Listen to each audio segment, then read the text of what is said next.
హల్లెలూయా. అక్కడికి రావాలంటే హల్లెలూయా చెప్పినంత తేలిక కాదు, చప్పట్లు కొట్టినంత తేలిక కాదండి. ఇది ఛాలెంజ్ తో కూడుకున్నది. ఆయనను అంగీకరిస్తే పూర్ణ మనసుతో అంగీకరించు. చిట్టికేసి చెప్తున్నా, నీ జీవితం మారిపోతే నన్ను వచ్చాడు. దేవునికి స్తోత్రం. హల్లెలూయా. నువ్వు ఎక్కడెక్కడికో వెళ్ళావేమో, ఇప్పటి వరకు అలిసిపోయావేమో, ఎక్కడికి వెళ్ళినా నీకు శూన్యం కనిపిస్తే ఒక ఆయన ఉన్నాడు. ఆయన ప్రభు అయిన యేసుక్రీస్తు వారు 2025 సంవత్సరాల క్రితం ఈ లోకంలోనికి వచ్చి అనేక మంది జీవితాలు మార్చిన ప్రభు నీ జీవితాన్ని కూడా మారుస్తాడు. నమ్ముట నీ వలనైతే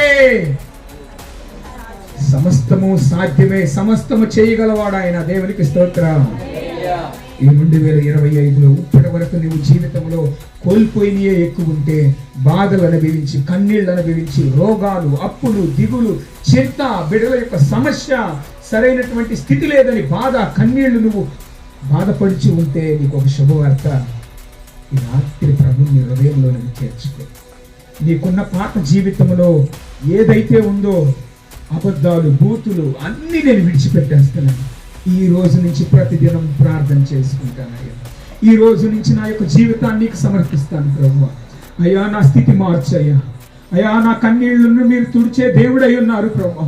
ఎంతో మందికి స్వస్థతనిచ్చారయ్యా, ఎంతో మందిని బాగు చేశారయ్యా. నన్ను కూడా బాగు చేయి ప్రభువా. నీవు అడిగితే అద్భుతం చేస్తాడు. నేను చెప్తూ ఉన్నాను. దేవునికి స్తోత్రం.